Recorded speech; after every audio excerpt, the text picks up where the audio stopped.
Today, my friend and I planned to spend the whole day shopping, which is why the first thing we did was get some fuel for the day. We went to Dotor, which is one of my favorite breakfast spots in Japan, and we got ourselves some matcha and hot dogs. And after breakfast, we headed to Parco, which is an 8th floor tall shopping mall. They had so many cute stores there, and each one of them was very unique, not just the interior of the shops, but also the clothing items.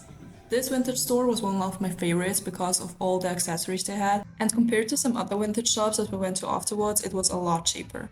I only bought one shirt that day because we had planned to do most of our shopping at the end of the trip in Tokyo, and I do kind of regret that I didn't buy more clothes at Sapporo because they had so many unique items and I wasn't able to find them again in Tokyo, even though they had some of the same stores there. On the upper floors, they had a Ghibli store, but they had so many things that I couldn't decide what to get, so I ended up not buying anything there. And that's a mistake that I always make because I'm like, we have so many days left, I'll just buy it another time. But guess what? Time flies, and at the end of the trip, you'll be left with nothing if you postpone your shopping. And after browsing through one more vintage store, we decided to go to Tanuki-Koji Shopping Street, which is around 1 kilometer long and consists of approximately 200 stores.